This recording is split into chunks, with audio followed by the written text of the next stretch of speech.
The woman buying bread does not look up. She stands in the market at the Cimetière des Innocents, close enough to the charnel galleries that the dead are part of the wall beside her. Bones rest there in stacked houses for the remains of old Parisians, while living Parisians pass by with baskets, jugs, knives, bits of cloth, loose coins, and the small, tired needs of the day. Bread is sold, wine is poured, used clothes change hands. Children run where they should not, and the smell, even by medieval standards, was said to be hard to ignore. This was not some hidden edge of the city. It was near the crowded market heart of Paris, where trade and burial had grown up side by side.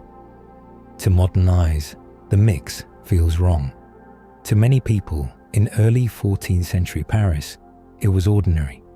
The dead were close, the living were busy. Both had to fit inside the same walls. So if you want to know what life was really like in medieval Paris, around the years 1300 to 1340, this is not a bad place to begin. Not in a king's hall, not in a bright church window, but here, where the market pressed up against old bones and where daily life carried on anyway. Paris in these years was one of the biggest cities in Europe north of the Alps. It was swollen past comfort. Streets built for fewer feet now took thousands upon thousands. Carts jammed lanes. Smoke sat low over roofs. The Seine carried goods, waste, gossip, and light. Bells told people when to pray, when to work, and when to make their way home.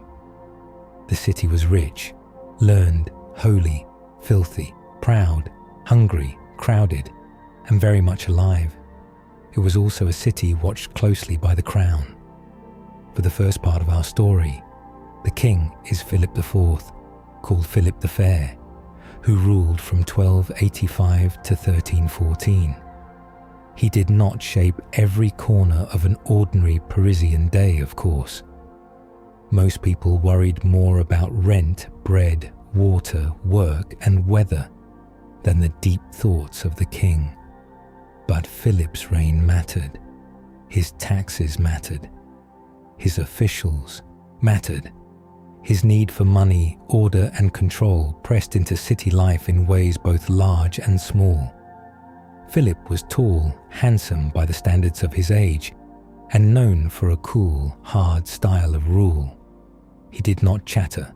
He did not drift. He pushed. He fought with popes. He taxed. He tightened his grip on the kingdom. He wanted France to feel like one realm under one crown, and Paris, above all places, had to show that power. Still, even in the king's own city, most lives were not grand. They were narrow and practical. A washerwoman cared about clean linen. A butcher cared about fresh meat before it turned. A student cared about finding a meal and dodging a beating from someone bigger than him. A shoemaker cared about leather, thread, light, and time. A widow cared about what she could sell, what she could save, and whether the rent could wait one more week. Pause. That is one of the quiet truths of any old city. Great names drift over it like weather, but daily life is made by the people below. And Paris had a great many people below. By the early 14th century, the city may have held around 200,000 people, perhaps more depending on how one counts the outer suburbs and the shifting edges of urban life. Medieval numbers are never neat. Historians argue, and fairly so. But no one doubts the scale. Paris was huge for its age. It drew in clerks, labourers, traders, servants, priests, scholars, orphans, boatmen, beggars, bakers, and men who arrived with one pair of shoes and hoped not to lose them. You could hear many kinds of French in its streets. You could hear Latin in schools and churches. You could hear the river slapping wood and stone below the bridges. You could hear geese, hammers, hooves, the cry of sellers, the creak of cartwheels, and over all that bells, bells in the fog, bells in the rain, bells in the dark before dawn. The city itself sat in three main parts. At the center was the Île de la Cité, the island in the Seine, old and crowded, with royal and church power packed close together. On the right bank, to the north, trade spread wide. Markets, shops, warehouses, streets full of craft and buying and selling. On the left bank, to the south, rose the schools, colleges, abbeys, and learned world that would make Paris famous. That neat map sounds tidy. Real life was not tidy. Smells crossed the river just fine. So did noise. The bridges mattered almost as much as the streets. Paris was a city of crossings. To move grain, fish, cloth, wine, wood, and people through it, you needed stone, planks, boats, ropes, and patience. Traffic could not. Mud could deepen. A donkey could stop at the worst moment and hold up half a lane, which is a small joke, but only if you were not the one behind the donkey. If you were rich, Paris could feel full of chances. If you were poor, it could feel full of edges. Most homes were dark by our standards. Many were small. Some were only one room or two, above a shop or behind a yard. Many people rented. Many shared walls that did little to keep out sound. Fire was both comfort and risk. Water had to be fetched. Waste had to go somewhere, and often somewhere meant the street, the ditch, or the river. Even after earlier kings tried to improve paving and sanitation, much of the city still turned wet, foul, and slick in bad weather. Yet people came anyway. That tells you something. A city does not swell like that unless it offers work, food, ties, hope, or at least a chance of them. Paris was a machine that ate labor and gave back survival, sometimes comfort, once in a while wealth, and always noise. It drew the countryside inward. It drew ambitious boys to the schools.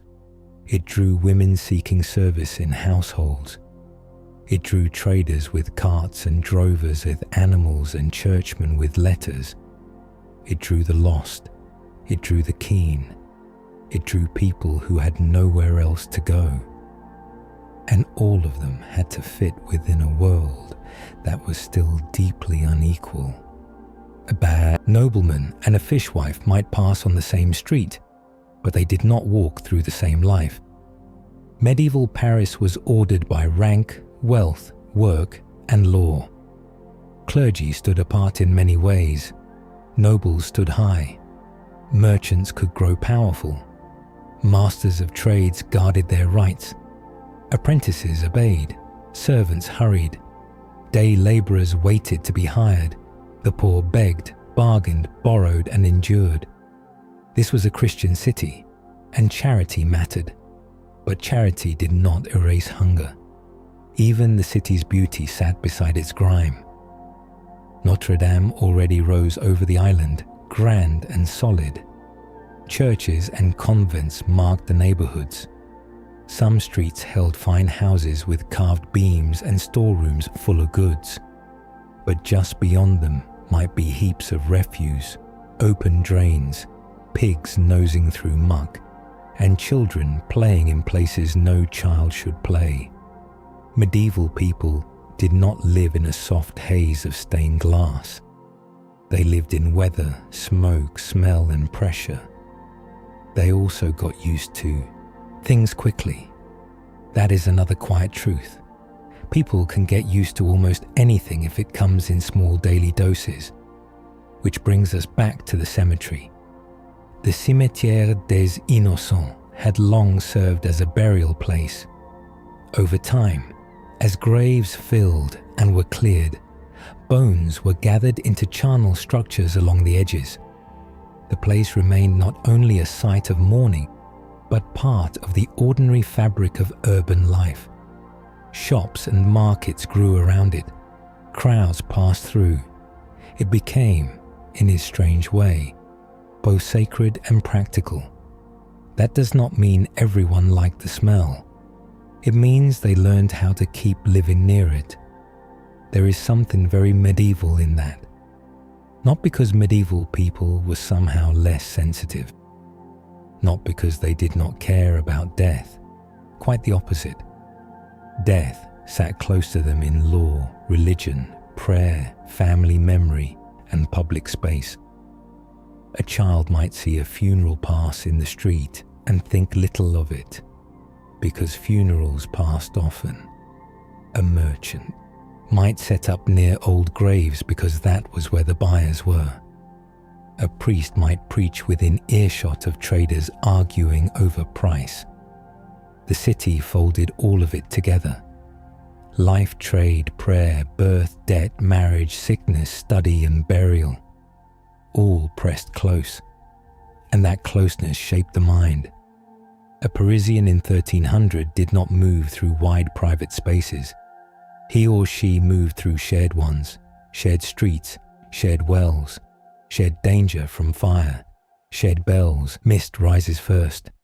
It comes off the Seine in a pale sheet, low and slow, and for a little while it softens the city.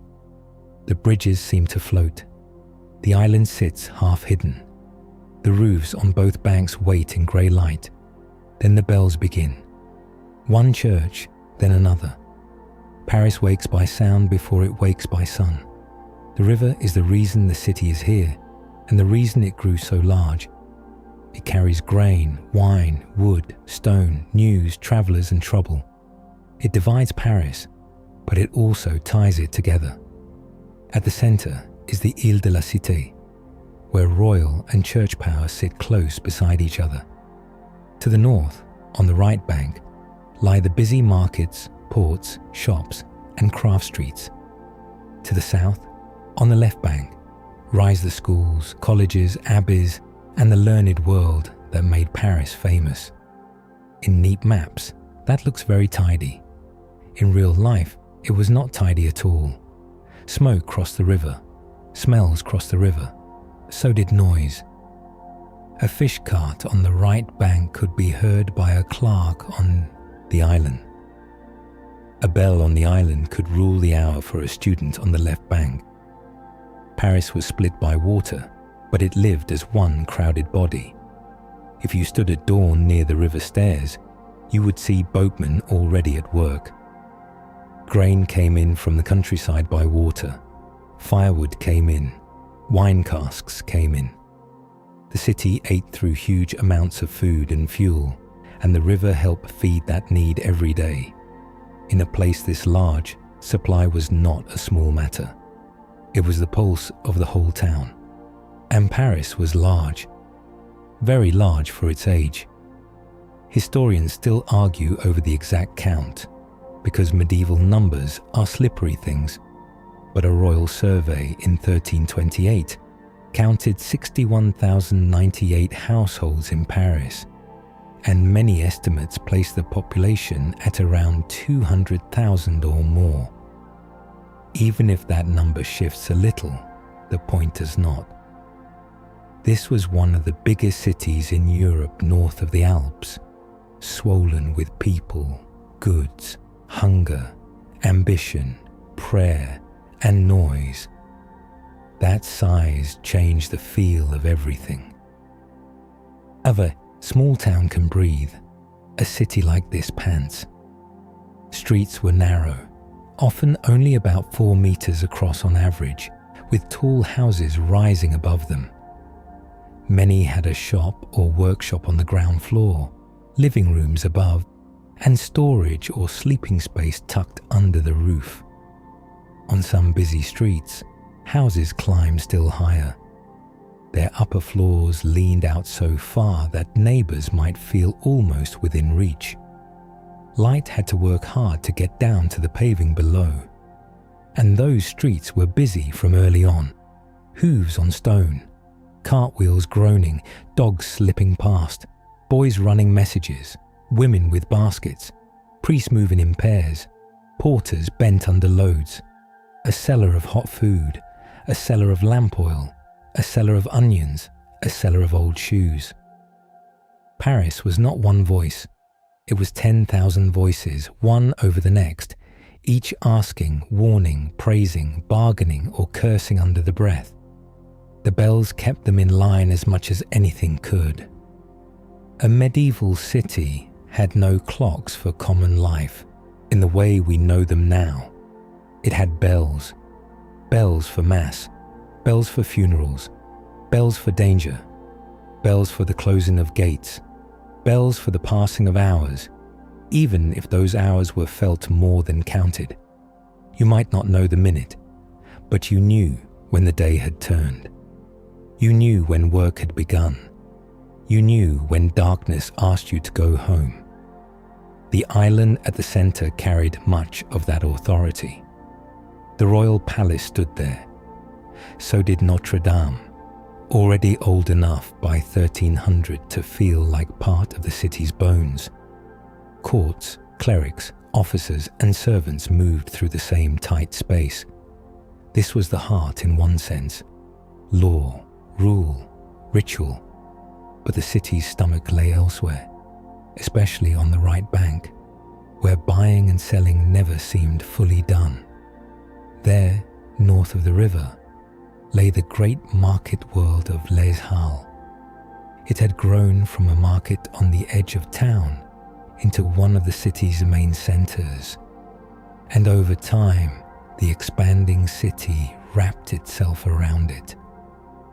Dry goods had long been sold there, but food crowds pressed in too, and the market's prices mattered far beyond its own lanes. A city this large listened closely to grain. When grain was short, everyone felt it. When grain was dear, even a king had to notice. Philip IV noticed. In 1305, when grain prices rose too high, he ordered remaining grain in the region brought promptly to Paris and sold at a fixed maximum price. That does not mean kings could tame hunger by command. They could not. But it shows how deeply the crown knew that Paris had to be fed, and fed steadily, or the whole realm could feel the strain. You can learn a great deal about a city by the things it fears.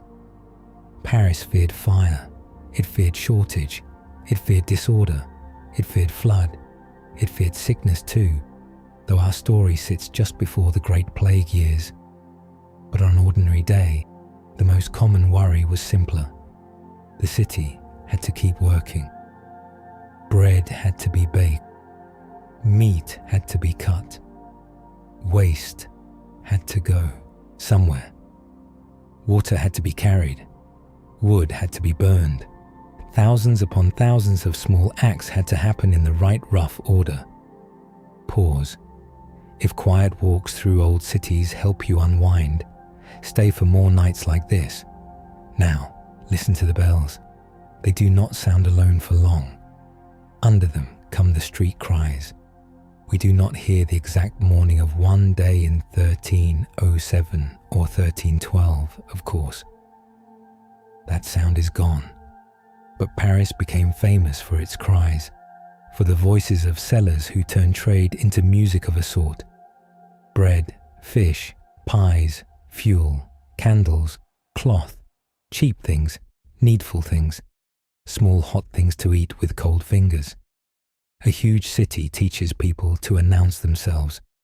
Otherwise, they vanish into the rest of the noise. The smell of Paris would have announced it too. Near the river there was mud, fish, wet wood, and rot. Near butchers there was blood, hide, and dung, though I'll leave that world as gently as I can. Near tanners, worse. Near homes, smoke, old rushes, stew, wool, and human closeness. Open drains carried off what they could. The rest lingered. Medieval people noticed bad smells very well. They were not blind to filth. They simply lived closer to it than most of us do. The paving helped some streets, but not all. and even paving can do only so much when carts, horses, rain, waste, and daily use grind over the same ground. In wet weather, lanes turn slick. In dry weather, dust rose. In all weather, people picked their way along edges, boards, stones, and luck. A fine shoe might not stay fine very long. A poor shoe had little chance at all. Then there were the bridges. A bridge in medieval Paris was not just a crossing. It could be a street in its own right. Houses and shops stood on important bridges, especially the Grand Pont and the bridge later known as the Pont au Change. Floods damaged them more than once, and kings rebuilt them more than once, but the idea stayed the same. A bridge was useful space, and Paris wasted little useful space. Money changers, traders, walkers, carts, animals, all pressed through the same narrow way over running water. That tells you something deep about the city. It was always folding one use into another. A bridge was a market. A cemetery edge was a place of trade. A house was a shop and a home. A churchyard was a path. A river was a road. Space was too dear to leave empty. Paris had grown fast, and though earlier kings had built walls to enclose more ground, much of that ground filled quickly. Even inside the walls there were gardens and open bits here and there, but pressure kept building. The city wanted more room than it had. On the left bank the mood changed, though not as much as later memory likes to pretend. Yes, this was the site of schools, masters, scholars, and the growing University of Paris. Latin lived here more openly. Arguments lived here too. Young men came from far away to study, pray, brawl, borrow, freeze, and chase learning through narrow streets and rented rooms. The left bank had more abbeys and colleges, but it was not some clean island of thought floating above the rest. It still smelled of the same city. A student there might hear a lecture in the morning, pass a pig in the lane at noon, and go hungry by dusk. That seems fitting. Great learning and very ordinary discomfort often keep each other company. Paris also drew in newcomers all the time. People came from other parts of France, and from farther off too. Some came for study, some for trade, some for service.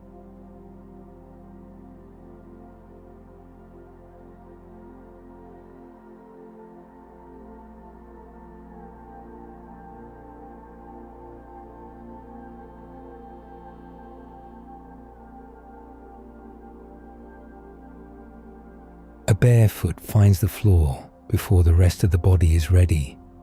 The boards are cold. The room is dark except for the faint red eye of last night's fire, banked low under ash, so it might live till morning. Someone shifts in the bed behind. Someone else coughs.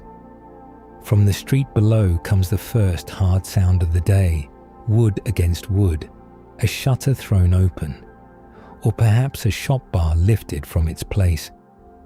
Paris is awake again, whether this room is ready or not.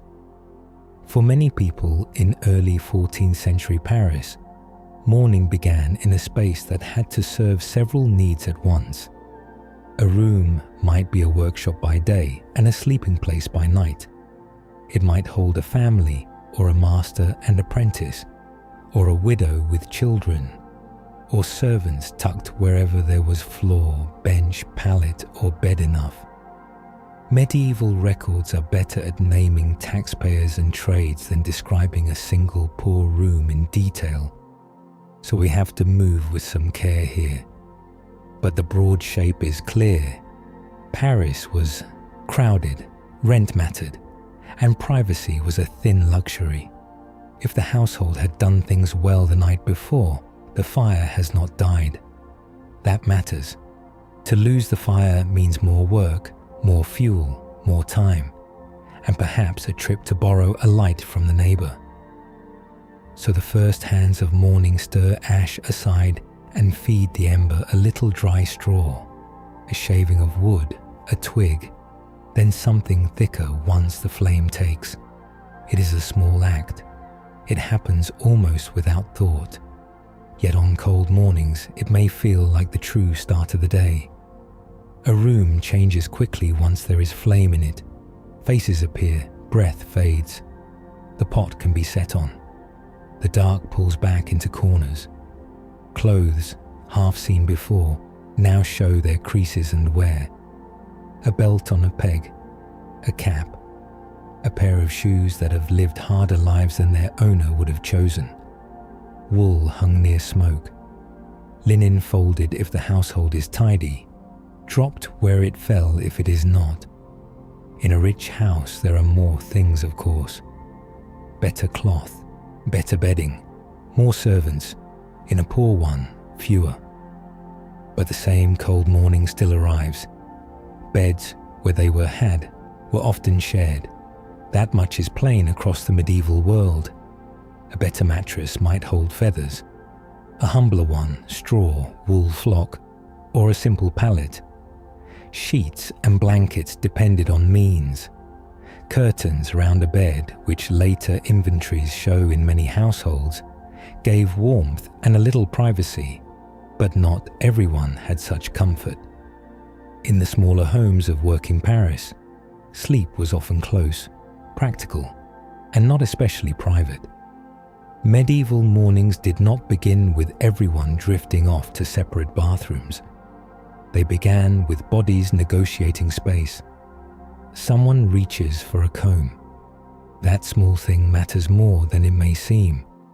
Hair had to be kept in order, and combs were useful not only for neatness, but for lice, which were a common fact of life. Medieval people did not love dirt. They lived with it more closely than we do, but they still washed faces, hands, and hair when they could, changed linen when they could, and cared about appearing decent. The old joke that no one in the Middle Ages cared to wash is too simple to be true.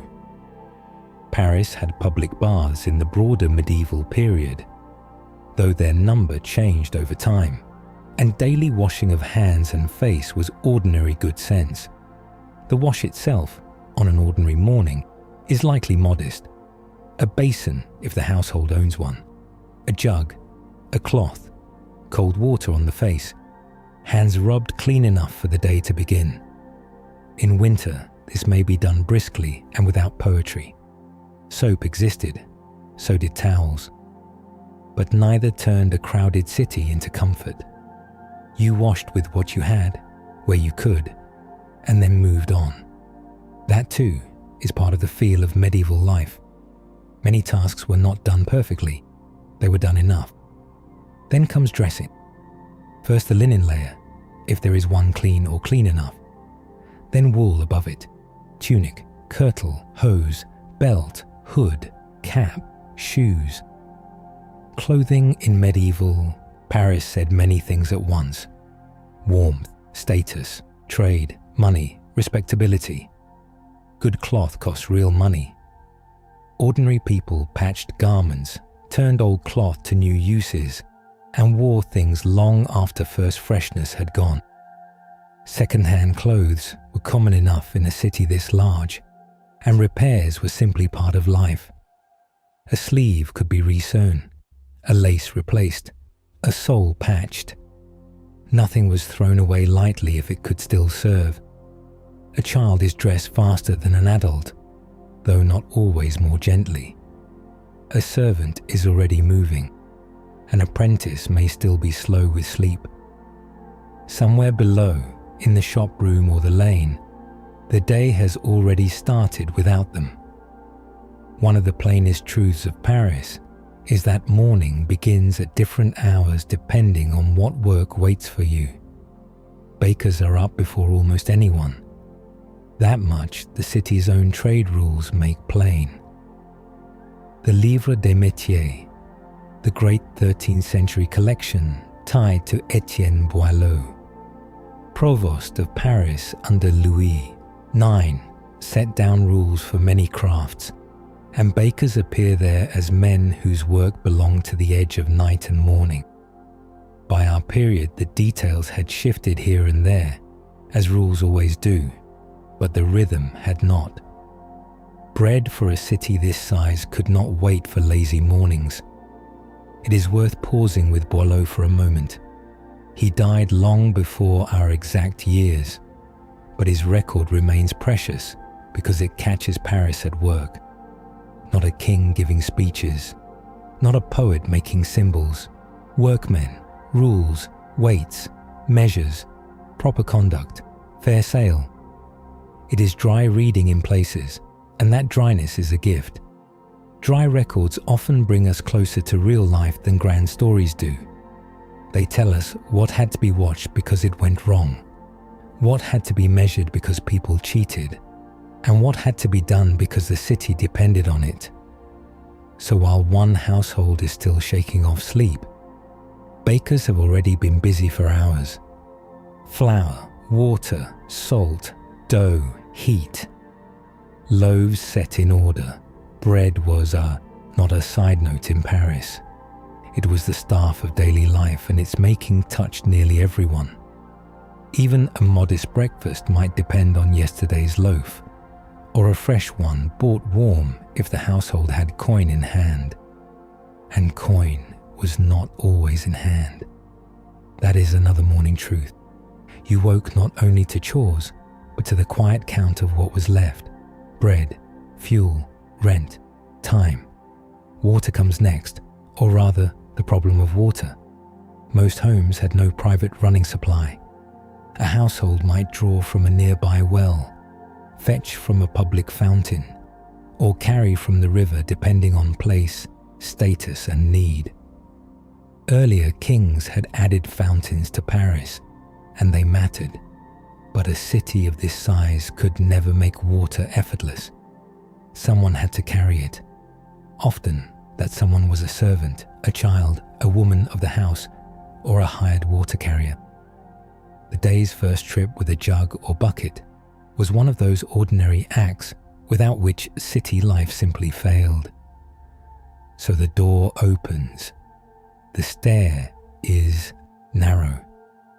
The morning air is sharper than expected, and out into the street goes the first person sent for water.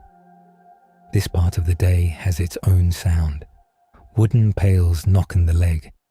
Voices kept lower than they will be an hour from now. A neighbour also out early.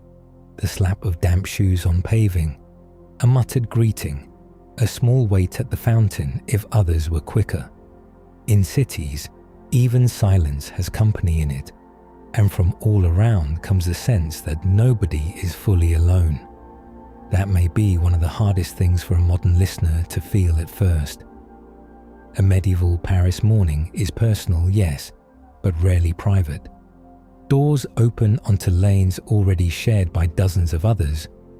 Water is fetched in public. Washing may be seen. Shop fronts open into the street. News arrives before you ask for it, because it is carried by feet, shouts, bells, and faces. Someone knows who is ill. Someone knows who has not paid. Someone knows which baker's loaf feels too light for its price. The city is full of witnesses, though not always kind ones. Back inside, breakfast is plain more often than not. Bread, first of all. Perhaps stale enough to need softening. Perhaps fresh enough to tear. Perhaps dipped in broth if broth is there. Or eaten with cheese, onion, or a bit of yesterday's pottage. Wine, often mixed with water, appears across medieval France more than modern people expect, and weaker drink or small ale could also stand in depending on means and habit. Here, we have to tread carefully, because our best household manual for Paris, Le Ménagier de Paris, is from 1393, later than our setting. Still, it supports a broad sense of a household world built around bread, wine, fire, and repeated kitchen labor. There is no need to romanticize this meal. It may be comforting in a quiet script like this. Warm bread, a little drink, the first heat of the hearth, and yes, there is comfort in it, but it is also fuel, counted and practical.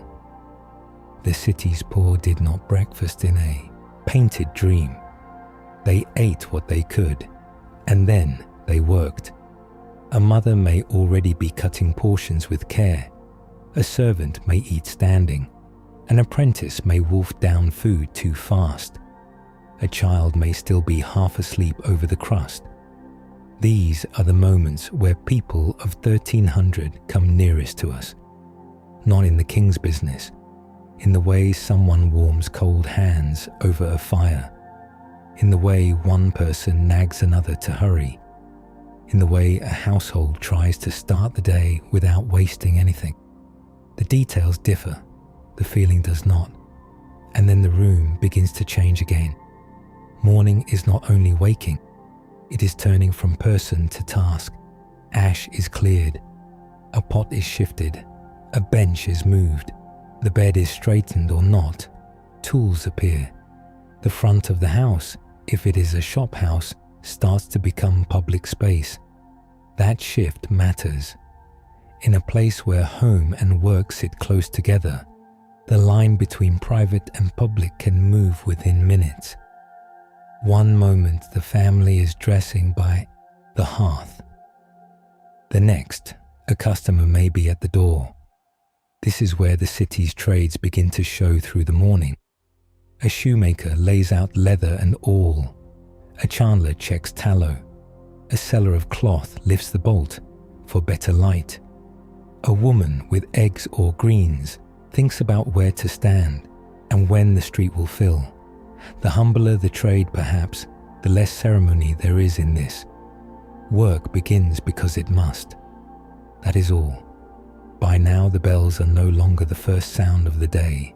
They are only part of it. Cartwheels are louder, more shutters open, footsteps multiply. A boy runs past with a loaf under his arm. Somewhere nearby, a master is already cross because an apprentice is late. It will be comforting to think medieval mornings were slower than ours. In some ways they were. In other ways, they were simply harder. Still, there is one small mercy in the pattern. Because the tasks repeat, they become known. You know where the cup is. You know how much wood is left. You know which stair creaks. You know how to coax the ember back. You know who takes longest to wake. These small pieces of knowledge make a life feel held together, even when money is thin and the room is cramped. Routine is not grand, but it is a kind of shelter. Medieval people had that shelter too. Not always, not perfectly, but often enough to make a day begin in something other than confusion. And that may be the gentlest truth of all. For all the dirt, crowding, cold, and strain, Paris mornings were made of ordinary acts. Fire, water, bread, clothes, hair, light. A door opened onto the street. A hand reached for a jug. A body bent to work. It is easy to lose sight of this when we think of the Middle Ages in stone and crowns. But most of history wakes up like this. Now the hearth is burning well. The washing is done. The bread is cut. The shoes are on. Below, the first customer may already be passing. And with that, the household stops being merely awake and becomes busy, which is how most city days truly begin. The shop front lifts. The bench is set. The tools are ready. And the long, steady work of Paris can finally start.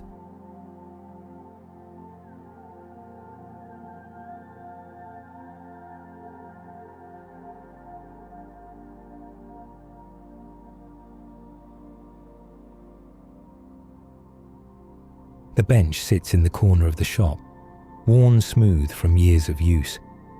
The tools are simple but essential. Needles, thread, leather strips, and awl, a hammer, The air is thick with the smell of fresh leather, softened by a long day's labor.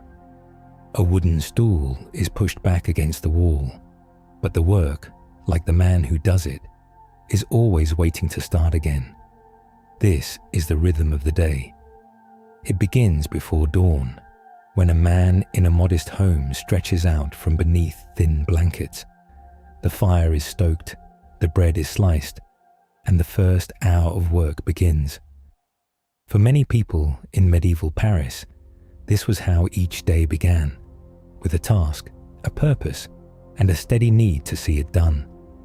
There is no rushing here, no hurry, just the same motion, again and again.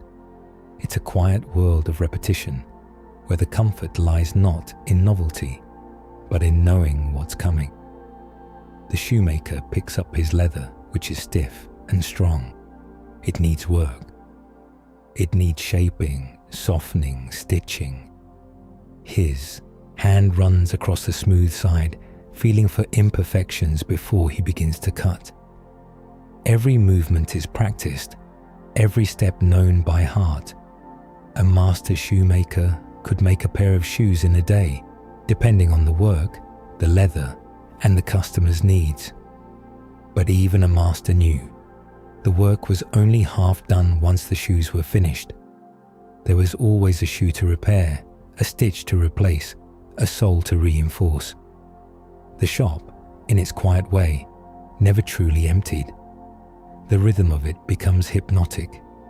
The sound of the needle pushing through the leather, the pull of the thread, the tap of the awl. The repetition can become a kind of meditation. There's no rush in this work, no frantic rush to finish, only the work itself and the quiet satisfaction of doing it well.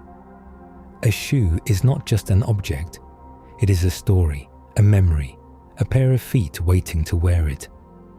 Further along the street, the baker's oven is already hot before the sun has fully risen. The dough, shaped and kneaded with care the night before, rests on a wooden table, ready to be formed into loaves. The baker's hands move with precision as he arranges the dough, slides it into the oven, and watches the bread bake. The fire crackles beneath, and the heat begins to fill the room. The rhythm of the bread making is just as steady as the shoemaker's. Knead, rise, bake, repeat. There's comfort in the routine. When the bread is ready, it is set out for the morning market. A loaf of bread can bring people into a shop, but its true value lies in its quality. A baker's reputation spreads not only because his bread is tasty, but because it is reliable. A reliable loaf, like a well-made shoe, is the result of time and care. Even as he bakes, the baker knows, tomorrow there will be more dough to knead, more bread to bake. The work will continue. Inside other shops, the work flows in similar rhythms. The blacksmith hammers hot iron against the anvil, shaping nails, tools, and iron fittings for the homes and shops of Paris. The butcher works the knives, cutting meat into the familiar pieces that will feed his neighbors. The weaver's loom clatters in the corner of his home, turning threads into cloth, one pass after another. These are the quiet tasks that keep a city like Paris alive. Not grand gestures or important decrees, but steady labor. In each of these shops, the master sits in charge, his skill on display. Yet his work is not done alone. The apprentices come in, their faces tired but eager, their hands still learning the motions. They work quietly beside their masters, learning by repetition, soaking in the rhythm of the task. For many, apprenticeship lasts for years, learning the trade piece by piece until they can call themselves masters. They stand, they kneel, they cut, they hammer, they fold, they stitch, they weave, they polish.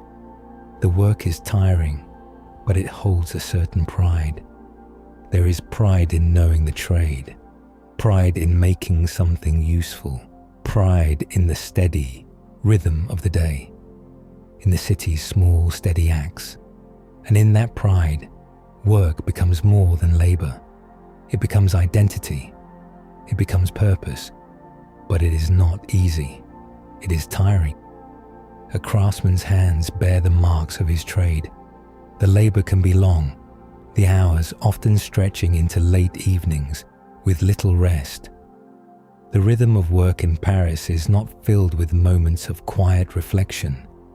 Instead, it is filled with the hum of tools, the heat of the forge, the crackle of the fire, and the thrum of life moving through narrow streets.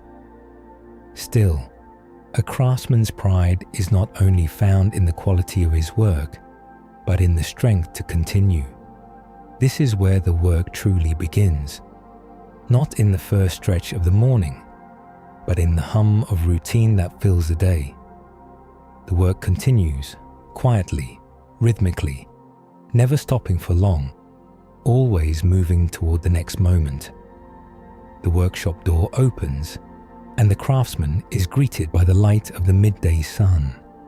The world outside moves on, but inside the shop, the rhythm of labor continues. Tools are cleaned, materials are gathered. The day's work takes shape before his eyes. The bread is sold, the shoes are worn, the nails are hammered, the fabric is woven. In that rhythm, there is rest, even in the exhaustion, because the next moment is only a breath away, and then the next. The labor is steady, it is done well, and with each steady motion, Paris itself moves forward, one stitch, one loaf, one strike of the hammer at a time.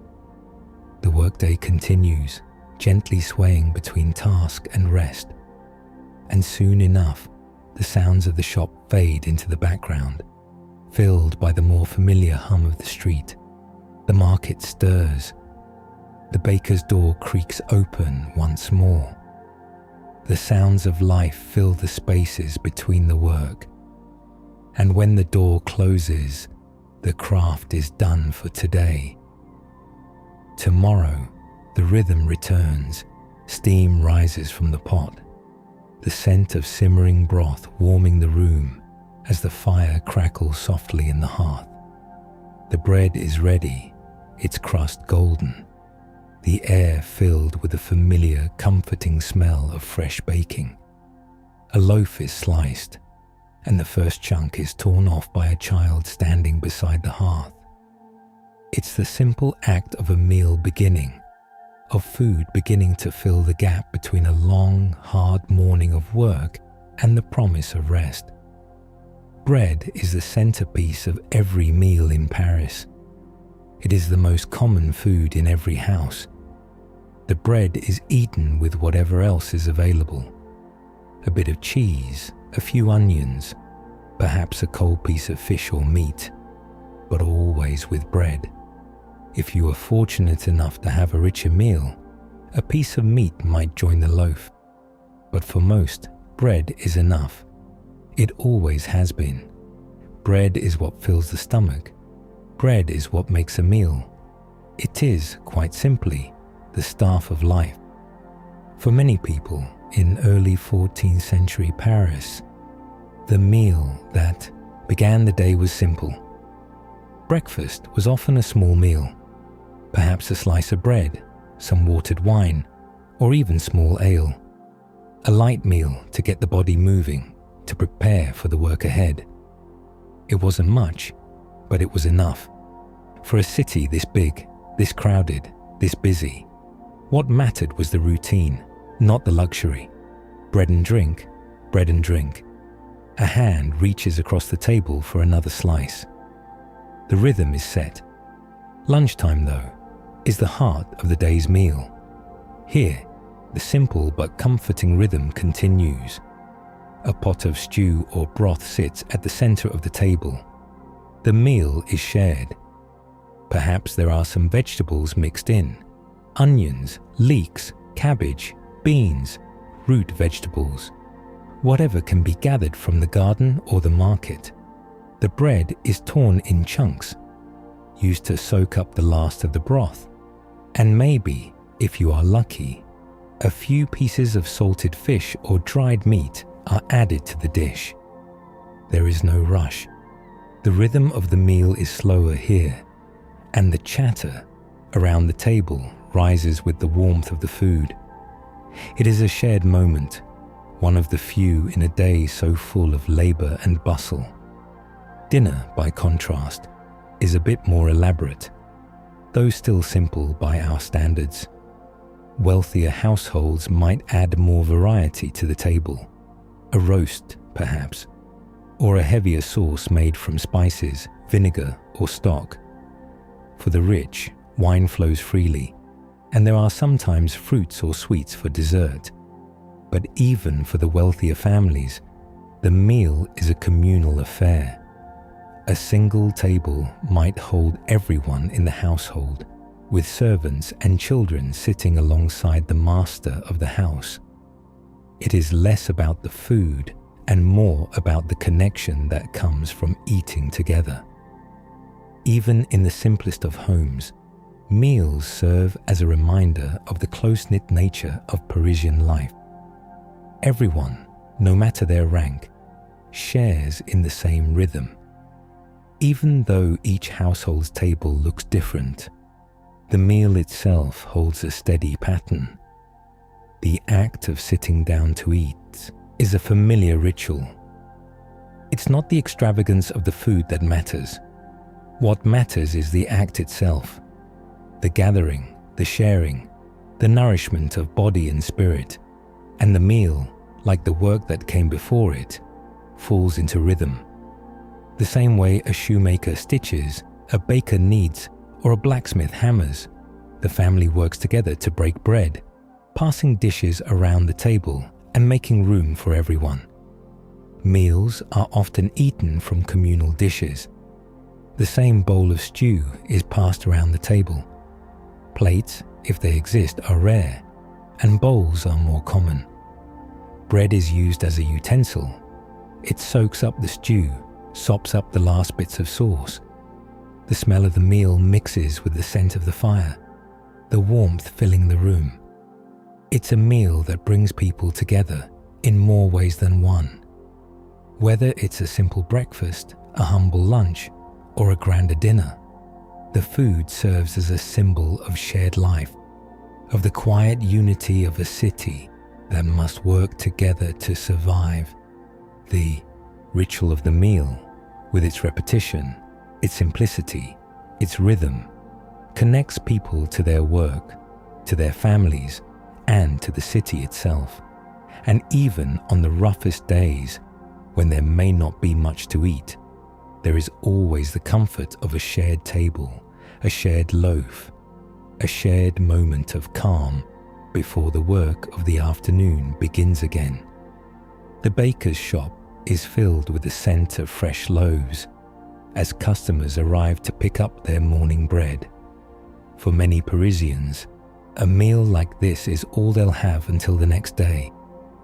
But even in the busiest moments of life, this shared experience, this quiet exchange of bread, of food, of time together, is what keeps the city moving forward, one bite at a time. After the meal, the table is cleared. Dishes are stacked for washing, and the children are sent off to fetch water or to run errands. For the moment, the table is empty.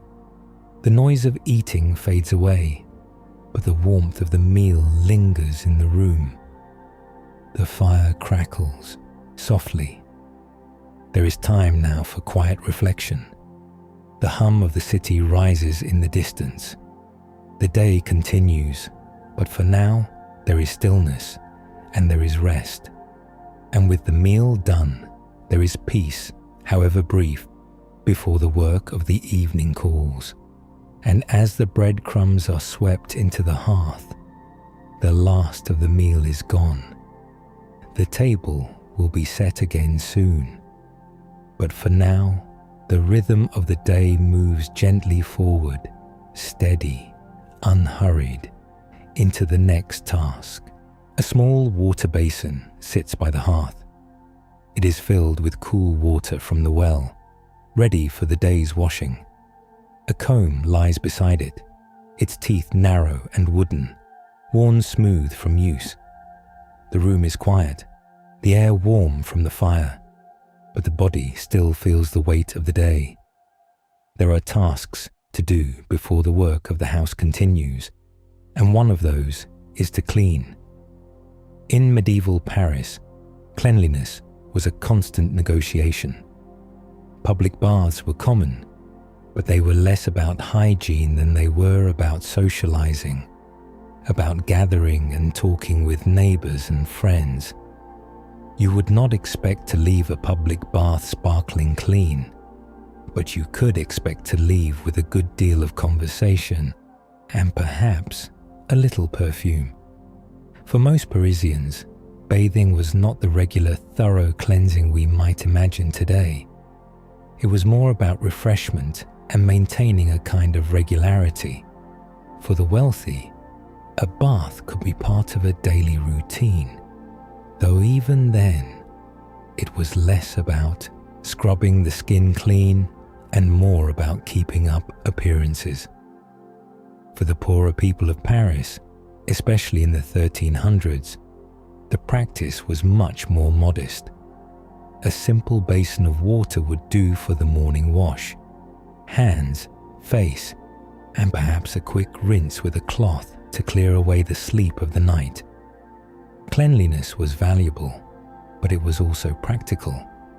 Many people, especially the laborers, didn't have time to spend hours washing themselves. The cloth that touched their skin might be the cleanest thing they wore. Linen was prized for its ability to absorb sweat, and the wealthy made sure to keep it fresh. A simple change of linen undergarments, a quick washing of the face, a comb through the hair. These small acts were enough to start the day. But that's where the challenges began. Lice were a constant nuisance.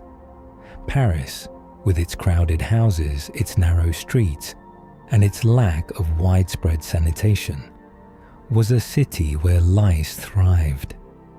Children were often the first to show the signs of scratching, but even adults weren't safe from these small, persistent pests. Combs helped, but so did oils and other remedies to treat lice, though these treatments were often more about managing the discomfort than fully eradicating the problem.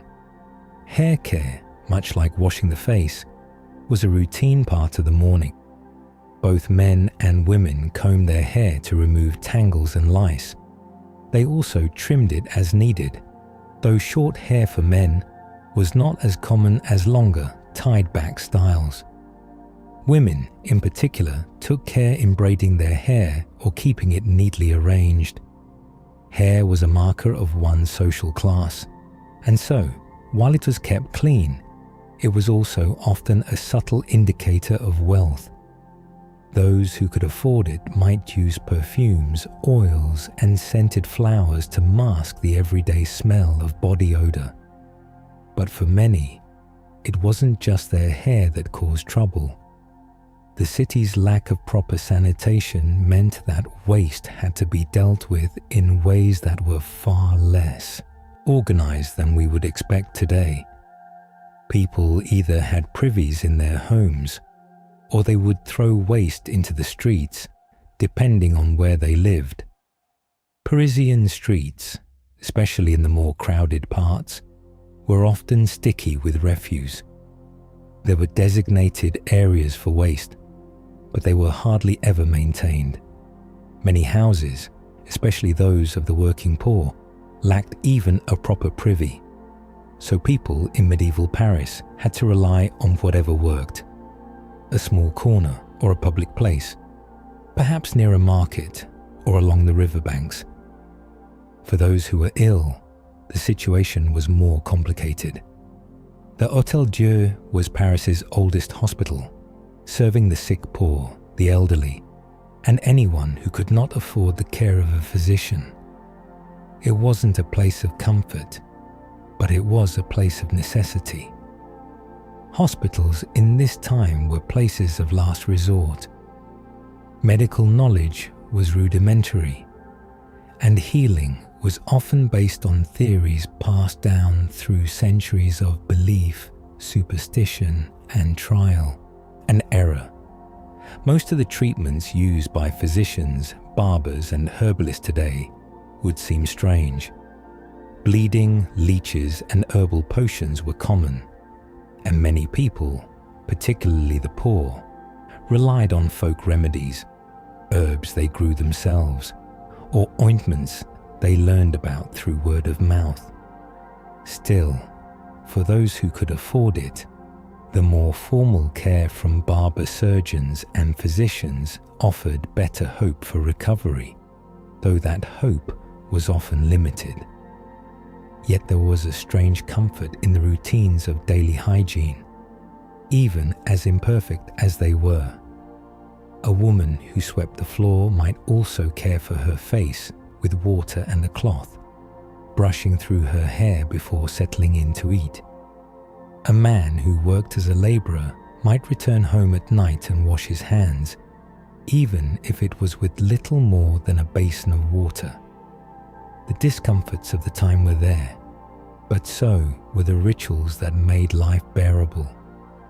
These small acts of care, combing hair, washing faces, changing linens, shaped a rhythm of bodily care, even if they could not keep the body entirely clean. The work of life continued around these moments, and the body, though weary, could be refreshed by them. Still, the body could not escape its needs. When the day's work was done, people often returned home to more discomforts, sore feet, tired muscles, and the lingering heaviness of poor air. Even the wealthier classes were not immune to illness, and many physicians themselves were plagued by their own ailments. But in all these discomforts, life continued, day after day, routine upon routine. In that rhythm, even the most difficult of days could be endured. As the evening settles in, the fire burns lower, and the body grows heavy with wear. Perhaps the day's work is over, but the day's rhythm lingers. In the quiet steps of those still moving about, in the soft sounds of bodies finding rest.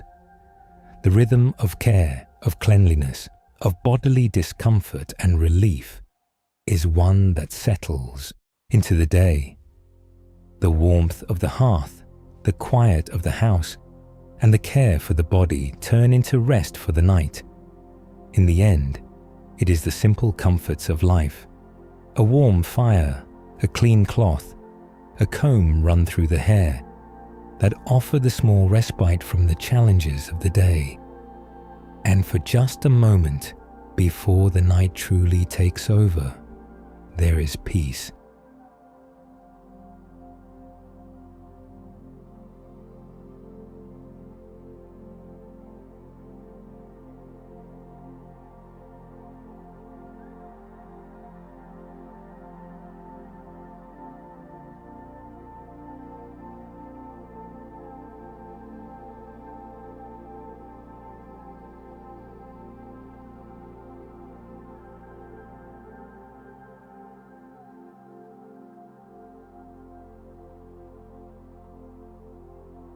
The streets of Paris are full, as usual, with the early sounds of the day.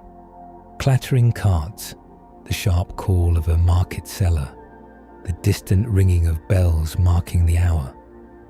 Among the crowds moves a child, no older than 10 or 11, a bundle of cloth tucked under their arm.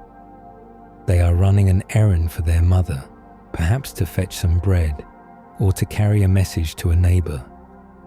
Their face is serious, their pace quick, though the world around them moves at its usual press of chaos.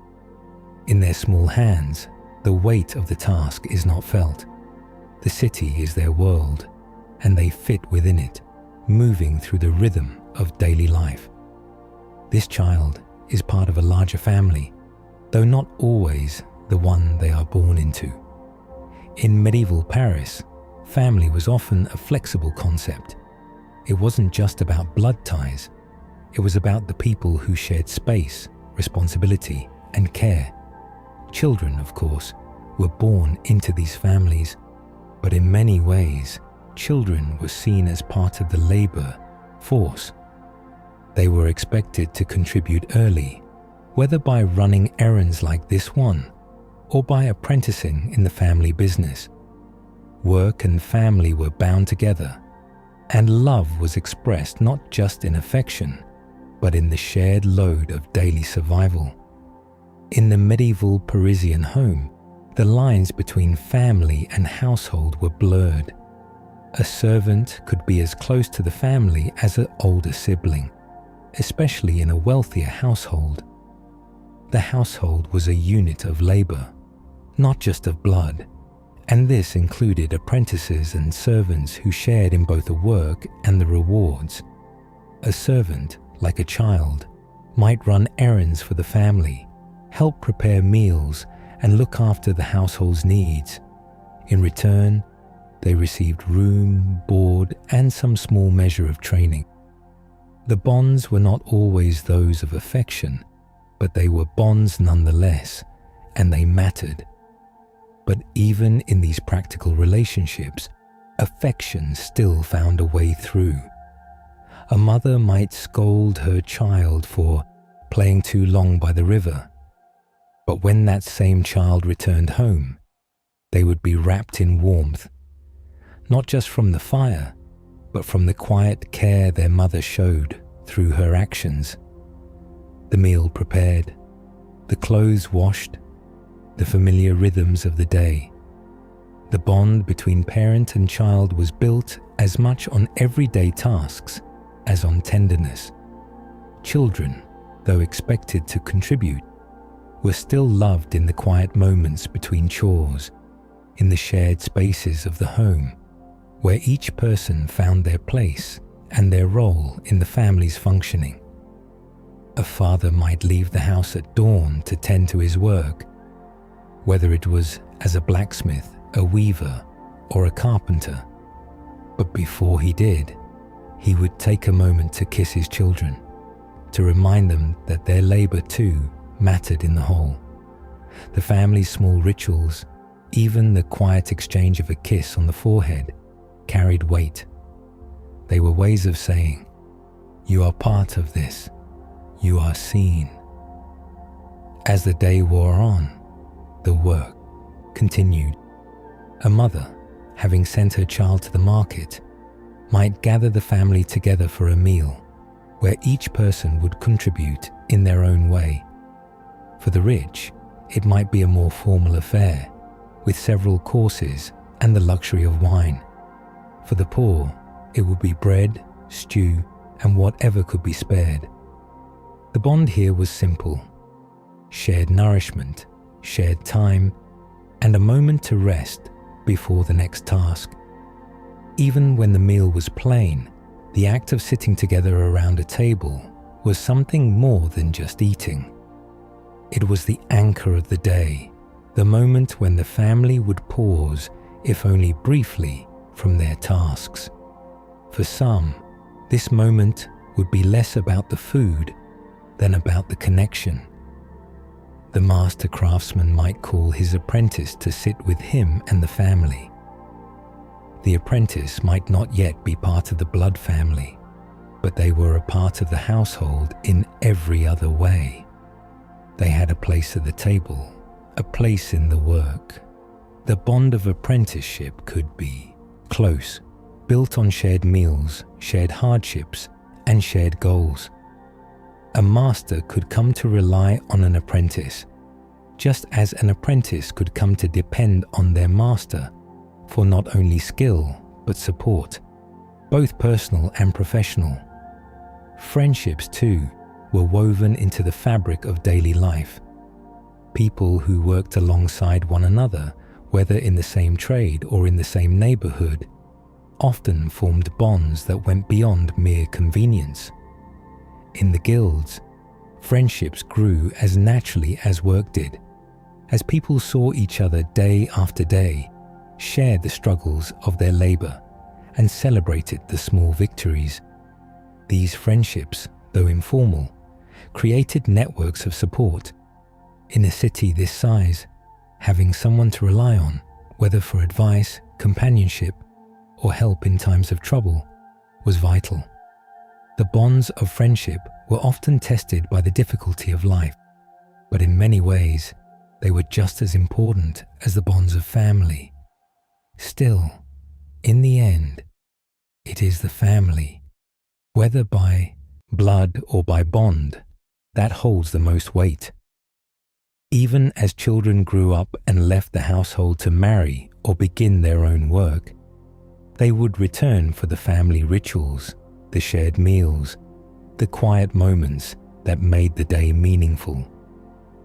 As the evening shadows grow longer, the family gathers again, this time for the last meal of the day.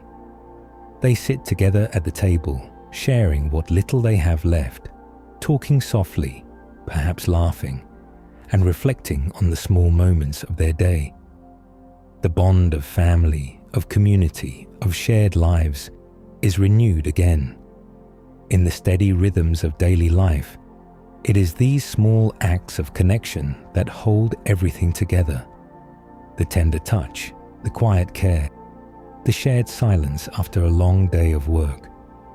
And even in the harshness of life, these bonds bring a warmth that no amount of struggle can diminish. The door closes softly as the last of the evening light fades, leaving the family, the household, and the city to rest. There is peace in the rhythm of these bonds, and in the stillness of the night, the world drifts toward sleep, held together by love, labor, and the quiet understanding that life, though difficult, is always made better by the people we share it with.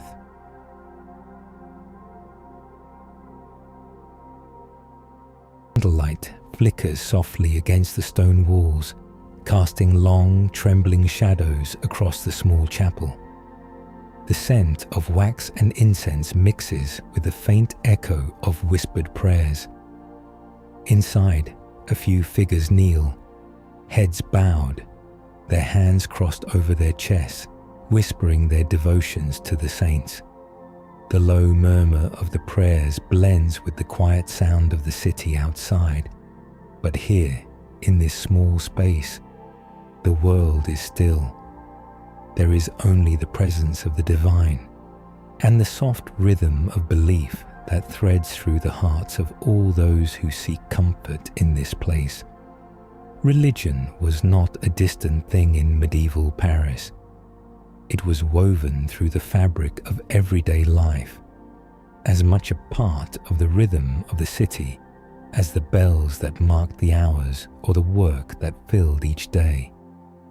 The church was everywhere, in the towering presence of Notre Dame, in the smaller chapels tucked into street corners, in the daily prayers that began and ended each day. The rituals, from the sign of the cross to the lifting of bread for the Eucharist, were acts of devotion that shaped everything in Paris, from the wealthiest merchant's home to the poorest worker's shop. For Parisians, the church was both an anchor and a guide, not just on Sundays, but in every moment of life. It was the place where they sought solace, where they gave thanks, where they confessed their sins, and where they hoped to find peace. Priests moved through the streets, offering blessings and guiding the faithful. But for most, the church was also a place of practical necessity. Prayer was a daily act, not just a ritual of worship, but one that shaped every choice, every meal, every moment of rest. The belief in the afterlife was as much a part of life as the day's labor. Death, which was ever present in the crowded streets, was not an event to be feared alone, but something to be understood through prayer and ritual. The souls of the dead, especially those who had passed without confession or grace, were thought to wander in purgatory. The living then had a duty to pray for them, to help ease their passage into heaven. For many, this meant regular prayers, even for relatives they had never known. The rituals of life and death were intimately tied together. For the common folk, life was not just about avoiding sin, but about ensuring that they could protect themselves from it. Small charms and amulets, crafted from simple materials like bone, wood, or even scrap metal, were common. People carried these items for luck, to protect themselves from evil spirits, or to ward off illness. These superstitions often blended with Christian rituals. Holy relics, once considered powerful tools for healing or protection, were sought after by those who could afford a pilgrimage. A small silver charm shaped like a saint or a crucifix could offer comfort, but more importantly, it represented a connection to something larger than the individual. The saints were everywhere, from the grand altars of Saint-Denis to the smaller shrines hidden in the corners of houses. Saint-Denis, the patron saint of Paris, was a symbol of both spiritual and physical protection. His relics, which were housed at the Basilica of Saint-Denis, were said to perform miracles. Parisians flocked to him for guidance and healing. If the city was sick or struggling, the faith in these holy figures gave comfort. Miracles, especially those of healing, were whispered about in every corner of the city, drawing believers from all walks of life. People believed that a prayer to the saints could ease pain or cure a sickness, though the work of a physician was still often a gamble. And then there was Saint-Germain, another figure who carried deep significance for the people of Paris. Though he was less widely revered than Saint-Denis, he was seen as a protector, a shield in times of difficulty. His chapel was an important stop for those who needed a quiet moment of solace, a place to breathe and pray away from the noise of the city. In a world full of chaos, these figures became the center of comfort for many, their images offering not just divine favor, but peace in a bustling, crowded, and often difficult city. Even as the learned men of the University of Paris debated philosophy and theology, it was the simple belief in these saints and miracles that filled the hearts of most Parisians. The scholasticism of the university was an intellectual pursuit that sought to reconcile faith with reason. But for most people, faith was much more about comfort and survival than about intellectual debate. The poor, who had little reason to spend hours contemplating the nature of the divine, relied instead on the tangible sense of protection and favor that the saints seemed to offer. Their belief in the unseen world was both practical and spiritual. And for all the scholars and priests who walked the streets, it was the rituals of the common people that shaped the city's soul. Pilgrimages to Saint-Denis or Notre Dame were an important part of a Parisian spiritual life, offering the chance to seek favor, forgiveness, or healing.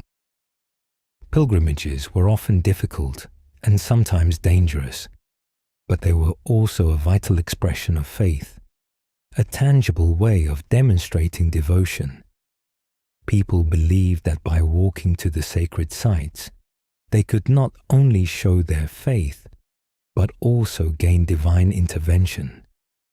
The roads leading to these sites were filled with pilgrims carrying their hopes and prayers with them. Even the smallest acts of faith, like lighting a candle before a saint statue, or quietly crossing oneself when passing a church, added up over a lifetime. These small acts were woven into the very fabric of Parisian life, a constant reminder that the city, despite its noise, its hardships, and its earthly struggles, was watched over by something greater. As the evening draws near, the last candle in the chapel flickers out. The streets grow quieter, and the sounds of the city settle into the rhythm of night. But even in the quiet, the belief remains in the saints, in the power of prayer, and in the shared hope that the day will come when all the faithful will find peace in the afterlife. For now, though, there is only the silence of the night and the quiet comfort of faith, which lingers in every corner of Paris. The curfew bell rings through the air, its sound echoing in the narrow streets of Paris. It is the signal to end the day, to retreat from the rush of labor and the clamor of the city. The bell, deep and solemn, marks the shift from day to night, the hour when the streets begin to empty, the shops close, and the city settles into the calm that only darkness can bring. The first sound of the bell, muffled by the distance and the thickness of the evening air, is followed by others, each marking a moment of stillness. Doors begin to close, shutters are drawn tight. A man locks the door of his shop, a woman secures the back gate. Homes and businesses shut down in the rhythm of evening, and the noise of the day fades away. There are fewer voices now, fewer footsteps. The soft shuffle of feet in the streets is replaced by the occasional bark of a dog or the rustle of wind against old wooden beams. Paris, it seems, has begun to sleep. Inside the homes, people move slowly, gathering around the hearth, which still crackles with the warmth of the day. The last meal has been eaten. The dishes, if there are any, have been washed or stacked for later. A final sweep of the floor might be done before the night's rest. It's a rhythm as familiar as the bell itself, a quiet winding down of the work that has filled the hours. People settle in, drawn closer to the warmth of the fire. Children are tucked into small beds, blankets drawn up to their chins. A story might be shared, or perhaps a prayer whispered before sleep.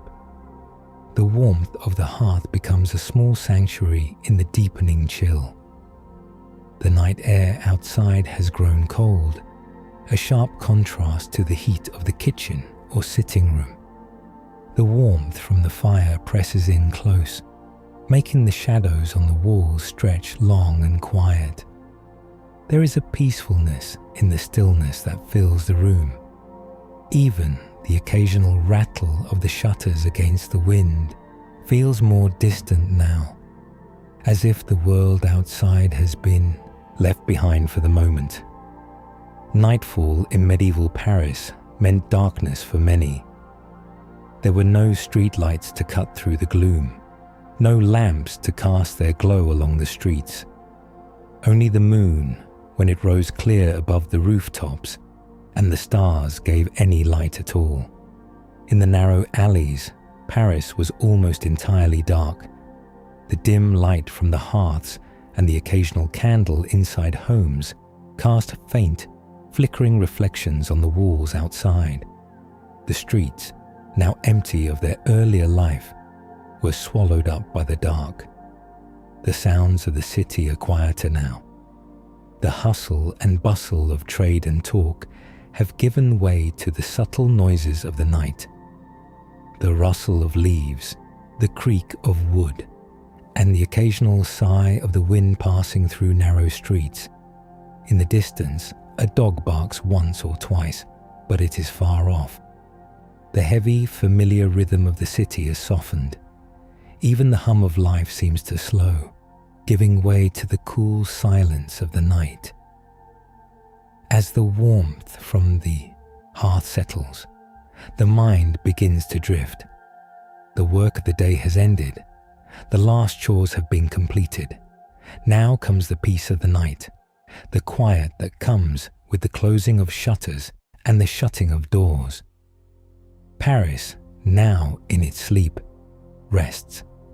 There are no more footsteps in the street. The city is still, save for the occasional murmur of a far-off voice or the faintest sound of a cart rolling on the cobblestones. The rhythm of the day has been replaced with the quiet of the night. In the distance, the bell tolls again, marking the late hour. Those still awake feel the pull of rest. The night is no longer full of activity, but filled with the kind of deep quiet that settles on a city when the work has ended and the people can finally rest. The warmth from the fire still clings to the room, a soft reminder of the day that was. The shadows are now deeper, and the quiet is more profound. Paris is sleeping, and soon, those who are still awake will drift into their own rest. The city of Paris, in this moment, is both alive and still. Life continues, but it moves through different rhythms now. The people of Paris, who once bustled through the day with work, trade, and prayer, now settle down for the night, allowing the quiet to take over. The firelight flickers, and the coolness of the evening air creeps in. The hum of the day is replaced with the silence of rest. Paris will sleep until the morning bell, and until then, there is only the darkness and the stillness of the night. The hour grows later. The quiet of the night presses in, and as the world around Paris falls into rest, there is nothing left but the soft breathing of the city and its people. The sounds of the day are far behind, and the peace of the night takes over.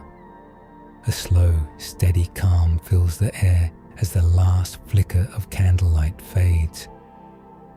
Paris rests, and in the stillness, the city, like its people, prepares for the morning that will come again. The last flicker of candlelight disappears, leaving the room wrapped in darkness. The warmth from the hearth lingers, but the flames have settled into soft embers, their glow almost gone. The air is cool, yet still, and the quiet begins to fill the space. Outside, the night holds its breath, as if waiting for the final moments of the day to fall away completely. In the silence, there is peace. The city sleeps, and now so too does the world around it. The streets of Paris are still. The sounds of the day, the cries of the vendors, the hooves of the carts, the murmur of the market, have all faded into memory. The night has claimed its space now, and with it, all that remains is the deep, calming quiet that only darkness can bring. The only sound is the distant echo of a bell, far off, as it rings in the next hour. But even that feels faint, as if it belongs to another world, one that is already slipping into sleep. The homes are quiet too. The last of the day's work has been done. There is no more rushing, no more movement, only the stillness of rest. The final candle is snuffed out. The shutters are secured, the doors are locked, and in the soft dark, there is only the slow rhythm of sleep, the gentle rise and fall of breath in every room, in every house. The world outside is far away, its sounds lost in the silence of the night. Inside, a soft quiet fills the air, a quiet so deep that it becomes a part of the room itself. Paris sleeps now. The streets are empty, the homes dark. Even the light from the distant stars and moon feels distant, as though the city itself is slipping into a dream. The noise of the day has been replaced by the calm of the night, and the only thing left is the rhythm of life that continues beneath it all, the slow, steady beat of the heart, the soft exhale of sleep. In this quiet, nothing stirs, and in the stillness, there is peace. The fire has gone out, leaving only the last traces of warmth behind. The blankets have settled into soft folds, and the bed, though humble, holds its warmth, wrapping around the tired bodies who sleep within it. Outside, the cool of the night spreads, but inside, there is only the comfort of rest. The city may be full of life by day, full of noise and hustle, but by night, it becomes still, its energy turned inward, as everyone finds the quiet refuge they need. As the night deepens, everything falls into its place. The quiet is complete now, the world outside no longer touching the people who sleep inside. Paris, once so busy, is now a city of rest. The echoes of the day are gone, the sights of the city dimmed. All that remains is the rhythm of the heart, the breath, the darkened streets, and the silence that holds everything together. Nothing is urgent. Nothing demands attention. There is only the moment, still, endless in its quiet.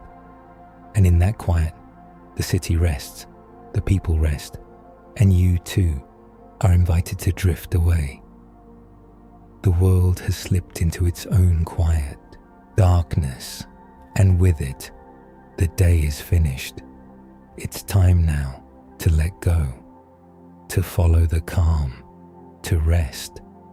The night deepens, and the silence, soft and gentle, takes over.